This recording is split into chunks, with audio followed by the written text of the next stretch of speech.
नमस्कार, आप देख रहे हैं इंडिया टीवी में हूं पिनास त्यागी। चुनाव में जितना मैथमेटिक्स चलता है उससे ज्यादा केमिस्ट्री चलती है। चुनाव मैदान में जो मोदी हो तो केमिस्ट्री कुछ ज्यादा ही चलती है। बंगाल चुनाव में मोदी की यही केमिस्ट्री अब दिखनी शुरू हो गई है। झारग्राम में मोदी की झाल मुड़ी खाना और महिलाओं बच्चों को खिलाना कोई साधारण बात नहीं है। मोदी बंगाल को समझते हैं और बंगाल भी मोदी को समझने लगा है। वोटिंग से पहले ममता बनर्जी की मुश्किलें बढ़ती हुई दिख रही हैं। मोदी ने आज साफ साफ शब्दों में कह दिया कि 4 मई को सिंडिकेट राज खत्म हो जाएगा। आपको भी लगता होगा कि क्या सचमुच ऐसा हो जाएगा? क्या सचमुच 4 मई को ममता की विदाई हो जाएगी? इंडिया टीवी रिपोर्टर्स की टीम ने बंगाल के अलग अलग इलाकों में ग्राउंड जीरो पर जाकर लोगों से बात की और फिर हमारी ये रिपोर्ट तैयार हुई।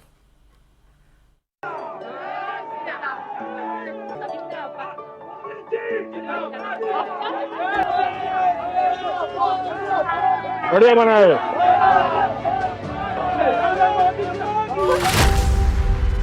4 मई को क्या नरेंद्र मोदी 4 कदम आगे बढ़ेंगे?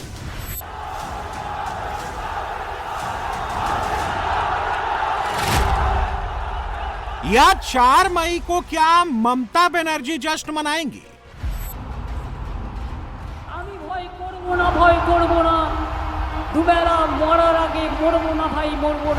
बैटल ऑफ बंगाल की ग्राउंड रिपोर्ट लेने के लिए इंडिया टीवी के रिपोर्टर्स पूरे बंगाल का चप्पा चप्पा छान रहे हैं।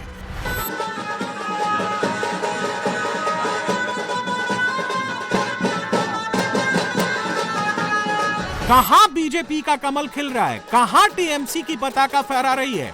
बंगाल के कोने कोने से रिपोर्ट आ रही है। चुनाव की गर्मी तमिलनाडु में भी चढ़ चुकी है।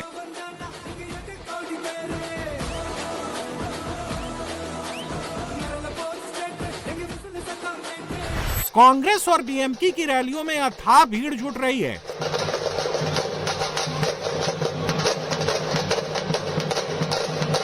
तमिलनाडु में अमित शाह के रोड शो में भी रेला लग रहा है।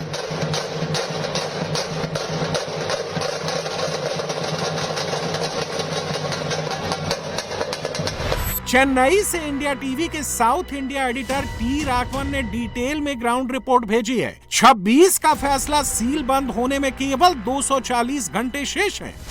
बंगाल में पहले राउंड की वोटिंग शुरू होने में अब 80 घंटे से भी कम वक्त बचा है।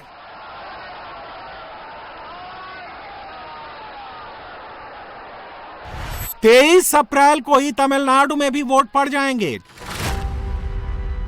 4 मई को मोदी जीतेंगे या दीदी बाजी मारेंगे? स्वागतम स्वागतम এই বাঁকুড়ার পুণ্যভূমিতে मोदी जी स्वागतम।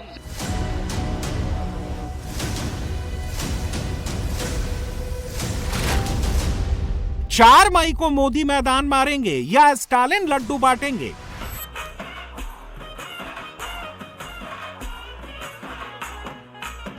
बंगाल और तमिलनाडु की ग्राउंड रिपोर्ट्स दिखाने से पहले आपको प्रधानमंत्री की बात सुनाते हैं।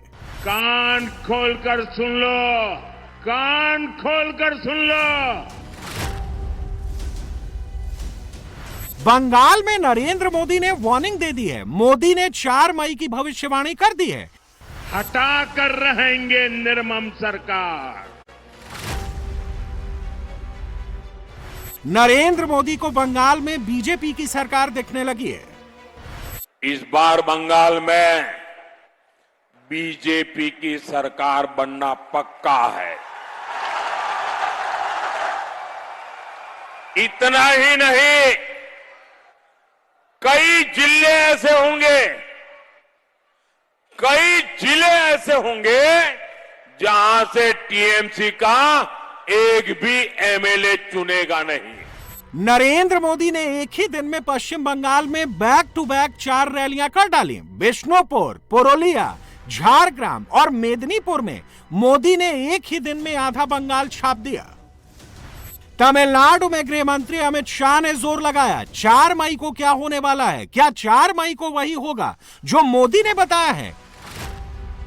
क्या मोदी ने बंगाल की सियासी हवा का रुख भांप लिया है? क्या अमित शाह ने तमिलनाडु की रणनीति बना ली है? पुरुलिया की जनसभा में नरेंद्र मोदी ने एक भविष्यवाणी की। मोदी ने जो कहा उसे ममता बनर्जी ने भी वॉल्यूम बढ़ाकर सुना। मैं आम तौर पर चुनाव में कभी भी आगाही नहीं करता हूं।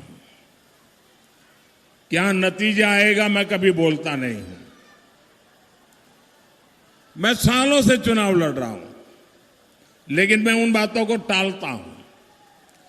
लेकिन इस बार जो भी मिलता है, छोटा सा व्यक्ति मिल जाए, घर में काम करने वाला व्यक्ति मिल जाए, सबको पूछे एक ही बात, इस बार बीजेपी की सरकार पक्की, इस बार बीजेपी की सरकार पक्की, सब कोई कह रहे हैं। ये सब देखने के बाद, ये सब सुनने के बाद और मेरे राजनीतिक अनुभव के आधार पर मैं कह रहा हूं, इस बार बीजेपी बहुत भारी बहुमत से सरकार बनाने जा रही।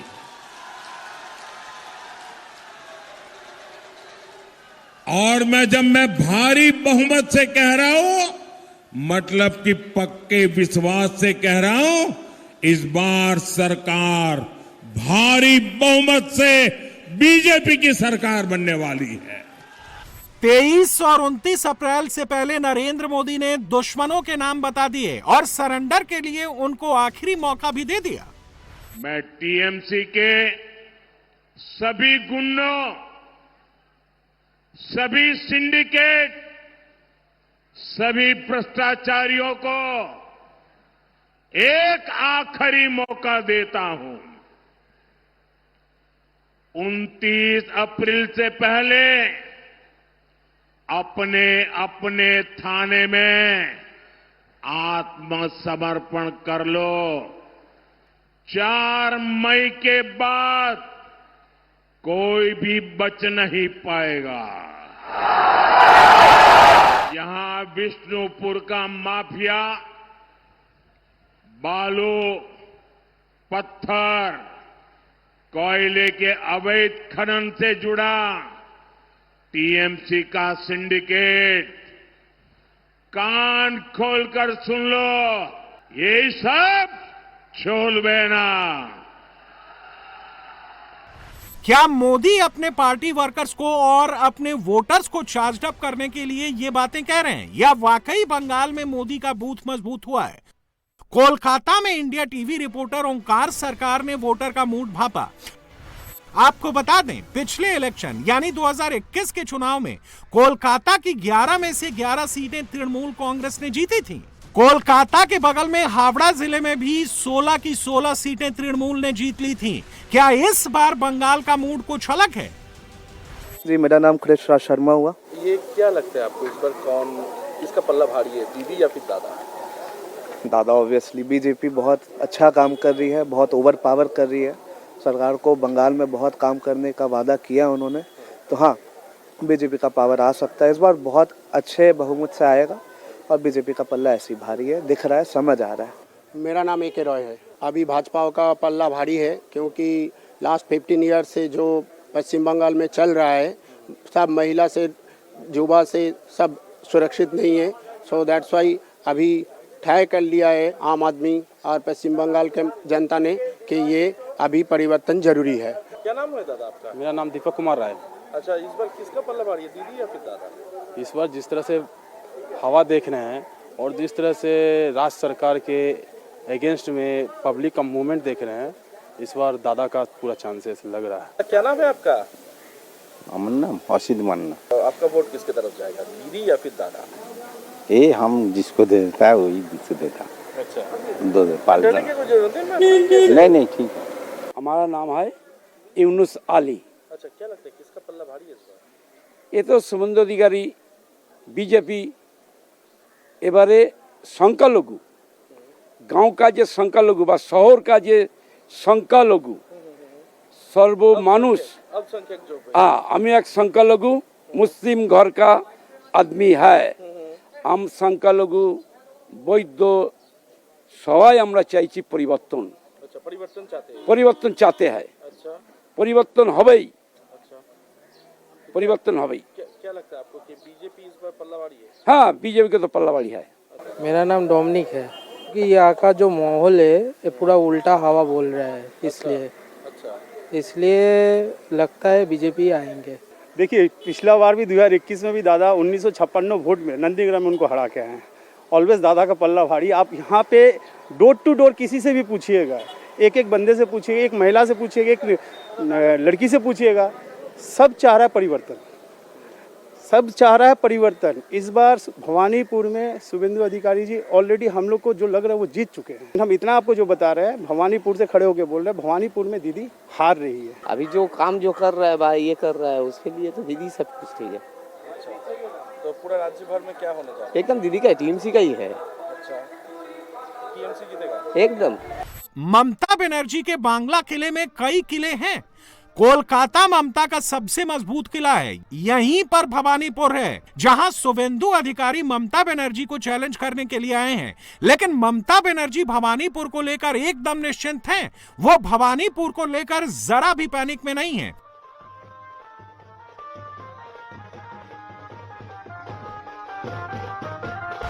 दूसरी तरफ ममता के भतीजे अभिषेक बनर्जी नंदीग्राम में जाकर शुभेंदु अधिकारी को चैलेंज कर रहे हैं। ममता का एक और किला है सेंट्रल बंगाल का मुर्शिदाबाद, मालदा और नदिया।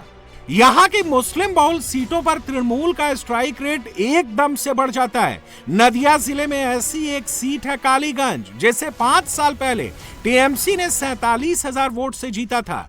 कालीगंज के ग्राउंड जीरो पर India TV reporter Hussain Rizvi ने लोगों से बात की। क्या नाम है आपका? ये अपना भुट्टा काट के आ रहे हैं। नाम क्या है आपका? हमारा नाम अल्लाह रखा शेख। अल्लाह रखा हमें मिल गए, अल्लाह रखा शेख साहब। अल्लाह रखा जी, कालीगंज से कौन जीतेगा? टीएमसी, कांग्रेस, बीजेपी, कौन जीतेगा? टीएमसी कोरी टीएमसी जीतवे। और उधर दीदी, हाँ दीदी आएगा? दीदी है, दीदी आएगा। कौन जीत रहा है इस बार कालीगंज? टीएमसी। ममता बनर्जी मतलब मुख्यमंत्री बनी रही? हाँ 100%। मोदी जी आ रहे हैं, अमित शाह आ रहे हैं, बार बार। एखन आज तक ना, बांग्ला आज तक ना। बीजेपी नहीं आएगा ना जीतेगा। हम लोग को इधर टीएमसी ज्यादा है। टीएमसी इधर भी टीएमसी और उधर भी टीएमसी। हाँ, दीदी आएगा, दीदी जिंदाबाद, जय बांग्ला। भाई अचन कौन जीत रहा है इस बार कालीगंज? कालीगंज ये जीत ममता बनर्जी। ममता बनर्जी की पार्टी जीतेगी। अच्छा जी। बीजेपी आस्ते पारबे ना। और किसी की कोई बात नहीं होगी? ना कोनो पार्टी आस्ते पारबे ना। टक्कर तो दे रही है बीजेपी। दीते पारबे, टक्कर दीते पारबे ना। दीदी रहेंगी कि दीदी जा रही हैं? एकदम दीदी रहेगा, 200 ऊपर से सीट मिलेगा। बीजेपी वाले कह रहे हैं कि दीदी को हटाना है और दीदी जा रही है। वो तो विरोधी है ना, वो तो हमेशा विरोध करेगा। वो तो एक सीट मिलेगा ना, तो भी अभी हमारा यहाँ देखिए वामफ्रंट है, वो तो एक सीट भी नहीं मिलता तो भी बोलता हम जीतेगा। हिमायू कबीर को वोट मिलेगा हाँ या नहीं?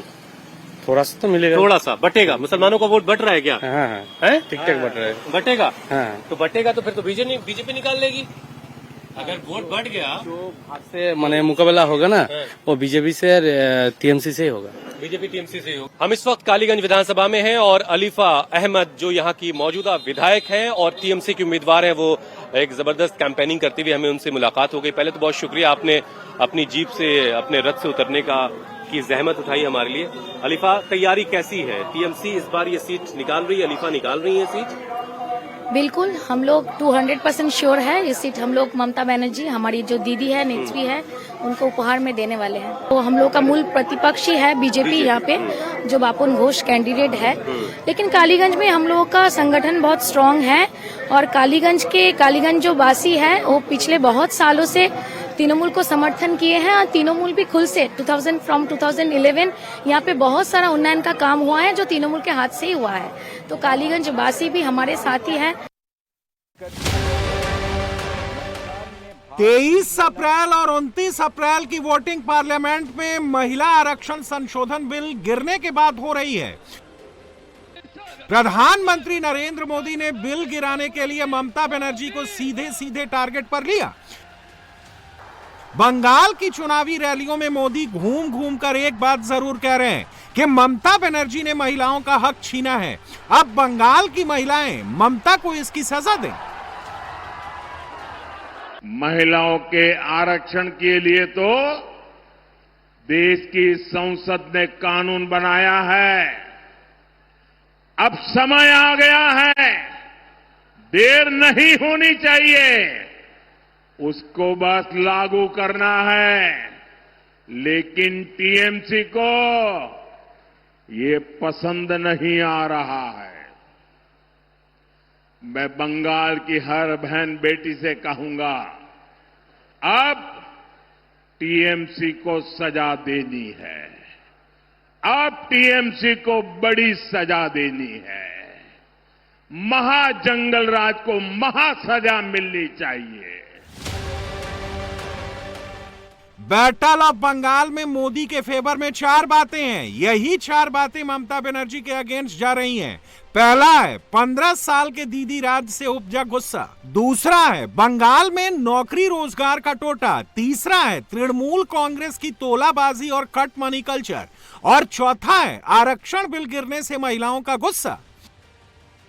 हिंदुत्व बीजेपी के लिए एक बड़ा अम्ब्रेला है। बंगाल में उसका रूप सनातन वाला है। तुष्टीकरण और घुसपैठिया का मुद्दा बीजेपी के लिए माहौल सेट कर चुका है। महिला आरक्षण बिल पर बीजेपी के हाथ में जो मुद्दा लगा है वो चेरी ऑन द केक है। मोदी पब्लिक के बीच जाते हैं तो अपने पर्सनल टच से बहुत आगे स्कोर कर लेते हैं। यकीन ना हो तो बंगाल के झारग्राम में मोदी की ये तस्वीरें देख लीजिए। भाई हमें अपना जाल मुली खिलाओ। हाँ, अच्छे वाला कितने का होता है? 10-20। हाँ, जो भी है बना दो। हाँ, झाल थोड़ी खाएगा? खाएंगे, बिल्कुल खाएंगे। तो कितना 10 रुपए देना है? दुकान में आए सर। हाँ, 10 रुपए देना है। नहीं भाई, ऐसा नहीं।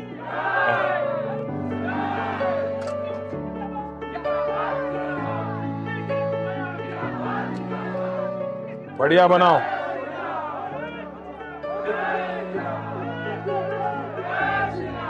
प्याज खाते हैं आप? हाँ, प्याज खाते हैं, दिमाग नहीं खाते बस। ममता बनर्जी के साथ 15 साल का एंटी इनकम्बेंसी है। शिक्षक भर्ती घोटाला, राशन घोटाला, चिटफंड घोटाला, कोयला तस्करी घोटाला, बॉर्डर पर मवेशी तस्करी घोटाला, इस जैसे कई दाग ममता बनर्जी पर लगे हैं। आरजी कर hospital rape and murder case, law student gang rape case और संदेश खाली यौन शोषण जैसी शर्मनाक बातें भी इन्हीं 15 सालों से जुड़ी हैं। नरेंद्र मोदी जब बंगाल में होते हैं तो एक भी मुद्दा नहीं छोड़ते। वो बहुत ही तसल्ली के साथ ममता राज की चीड़-फाड़ करते हैं। तृणमूल की निर्ममता को 15 साल पूरे हो चुके हैं। 15 साल कोई छोटा समय नहीं होता है। 15 साल में टीएमसी की निर्मम सरकार में क्या बदला? 15 साल पहले बंगाल में जो बच्चा पहली क्लास में पढ़ता था वो आज देश के दूसरे राज्यों में रोजगार के लिए पलायन की तैयारी कर रहा है। टीएमसी की निर्मम सरकार में युवाओं की भर्ती में लूट, स्कूल में टीचरों की भर्ती में लूट, बच्चों के मिड डे मील में लूट, मनरेगा के काम में लूट, गरीबों के घर के पैसों में लूट, गांव की सड़क में लूट, साइक्लोन की राहत में मिले पैसों में लूट, सिर्फ और सिर्फ लूट ही लूट। 15 साल में उन्होंने लूट करने में पीएचडी कर ली है। आपको लगता होगा कि मोदी ने 2021 में भी ऐसी बातें की थी, लेकिन सरकार नहीं बदली, तो इस बार कैसे बदल जाएगी? इस सवाल का सही जवाब सिर्फ वोटर के पास है। पश्चिम बंगाल का mood seat by seat change हो जाता है। किसी एक सीट के सैंपल से पूरे बंगाल की पॉलिटिकल पिक्चर क्लियर नहीं होती। बंगाल को समझना है तो अलग अलग हिस्सों का सैंपल लेना पड़ता है। इंडिया टीवी के एसोसिएट एडिटर पवन नारा ने दक्षिण 24 परगना के भांगर सीट पर वोटर का मूड समझा। आपको बता दें कि भांगर बंगाल की वो एकमात्र सीट है जहां पिछले चुनाव में कांग्रेस, लेफ्ट और आईएसएफ के गठबंधन को जीत मिली थी। यहां के आईएसएफ के नौशाद सिद्दीकी अपनी पार्टी के इकलौते विधायक बने थे। तो एक तरफ दीदी, एक तरफ बीजेपी। तो दीदी रहेगी कि जाएगी? एक दीदी रहेगी। नमस्कार, क्या नाम हुआ आपका? गोलोक कर्मकार। ममता को सेकुलर नहीं मानते लोग? नहीं, ममता और नहीं नहीं मेरा उम्र तो 40 साल उम्र हुआ है। इस उम्र में मैं खुद 3 बार वोट डाला है। वोट के बारे में ऐसा कुछ हम बोल नहीं सकेंगे। हाँ, चुप्पी रहता है आप? चुप्पी रहता है मतलब वो नहीं, हमको खुद मेरे को एक पार्टी से प्रॉब्लम है और किसी से नहीं, वो है बीजेपी। क्योंकि वो मंदिर मस्जिद का काम करता है, हिंदू मुसलमान का काम करता है। दादा क्या बात हो रही है आजकल? अरे बताओ ना, चाउमीन की खुशबू तो बहुत अच्छी आ रही है, चुनाव की खुशबू कैसे महसूस कर पा रहे हो? ये जीत भी এখন ठीक नहीं, 50-50 अवस्था। 50-50 अवस्था। उन्नयन को देख के दीदी को जो फंड है, इसीलिए हम लोग आजादी से घूम रहे, आजादी से सब चीज मिल रहे, इसीलिए हम लोग घूम रहे। बांग्लाয় জিতবে আমাদের মাননীয় মুখ্যমন্ত্রী আর সওগাতের নেতৃত্বে ভাঙড় জিতবে। अच्छा, हमारी नेत्री बंगाल जीतेगी, हमारी नेत्री भांगुर जीतेगी। दादा क्या सोच के वोट कर रहे हैं अब की बार? किस बात पे वोट तय हो रहा है? शौकत मोल्ला। ये तो सीधा कैंडिडेट का नाम ले रहे हो, बात क्या हुआ? शौकत मोल्ला क्यों? ममता बनर्जी। ममता बनर्जी का चेहरा देख के वोट कर रहे हैं? 1 नंबर। 23 अप्रैल को बंगाल की आधी सीटों पर वोट पड़ेंगे। उसी दिन तमिलनाडु की पूरी सीटों पर चुनाव हो जाएंगे। अमित शाह अभी बंगाल छोड़कर तमिलनाडु में लगे हुए हैं। तमिलनाडु में पिछले कई चुनाव से 2 फ्रंट की टक्कर होती रही है, लेकिन इस बार एक तीसरा फ्रंट भी है। टीवी के पार्टी बनाकर तमिल सेना के एक्टर थलापति विजय चुनावी मैदान में है। विजय की रैलियों में भी जबरदस्त भीड़ आ रही है। तमिल सियासत में बीजेपी ने एंट्री तो कर ली है, लेकिन उसकी स्पीड बहुत स्लो है।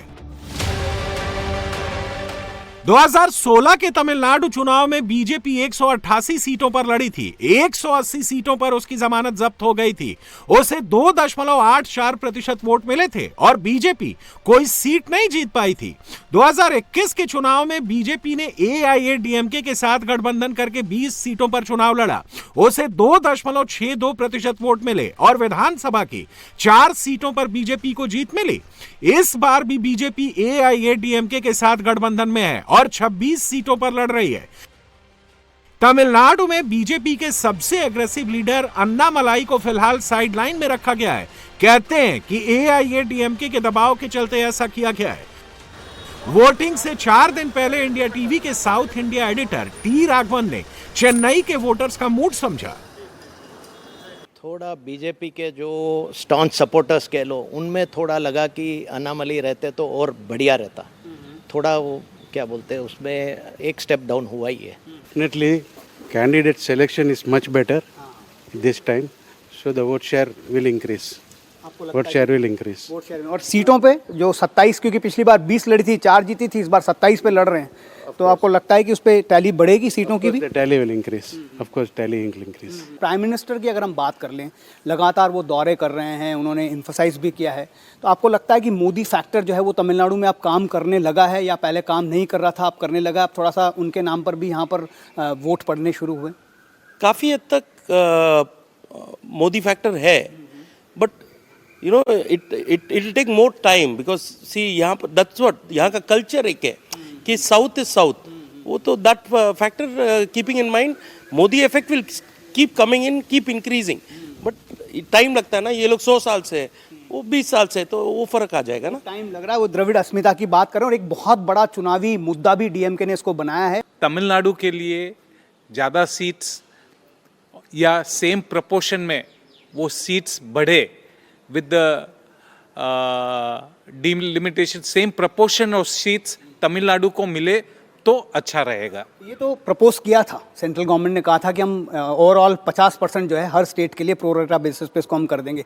लेकिन मैं आपसे सवाल ये जानना चाह रहा था कि ये नैरेटिव जो लेकर जा रही है, क्योंकि हमने देखा कि डीएमके बहुत बड़े लेवल पे इसको चला रही है कि हमने 12 साल में पहली बार प्राइम मिनिस्टर को हरा दिया, तो ये नैरेटिव आपको लगता है कि लोगों के बीच में चला गया है, लोग ये जानने लगे हैं कि तमिलनाडु का हक इससे छीना जा रहा है, या फिर लोग ये समझ रहे हैं कि वाकई में नारी शक्ति का अपमान हुआ है? ये देखिए, डेफिनेटली नारी पॉलिटिक्स के कारण नारी बीच में पिसी गई है। ये आपको ऐसा लगता है? लेडीज का 33% आरक्षण रहता तो बहुत अच्छा रहता। तमिलनाडु में इससे फर्क पड़ेगा आपको लगता है? क्योंकि यहाँ के जो मुख्यमंत्री हैं वो ये कह रहे हैं कि तो तमिलनाडु के हक को छीनने की बात थी, इसीलिए हमने उसका विरोध किया। नहीं, ये कदापि झूठ फैलाया जा रहा है। यहाँ से इससे कोई लेना देना नहीं है इस चीज़ का। उल्टा इसको इस पार्टी से फायदा होगा। BJP party is growing, there is no doubt, but Annamalai factor is a very huge bonus for BJP party. Since he being a youngster, from my circle, on my friend circle alone, many youngsters have joined BJP only after seeing the Mr. Annamalai. संसद में महिला आरक्षण संशोधन bill गिरने के बाद मोदी ने जिन 4 नेताओं और जिन 4 पार्टियों को इसका जिम्मेदार ठहराया है, डीएमके के स्टालिन उनमें से एक हैं। मोदी महिला आरक्षण के मुद्दे पर डीएमके का वोट घटाना चाहते हैं। उधर डीलिमिटेशन के इशू पर डीएमके अपना वोट बढ़ाना चाहती है। जनता का फैसला 80 घंटे बाद ईवीएम में बंद हो जाएगा। रिजल्ट के लिए 4 मई तक वेट करना पड़ेगा।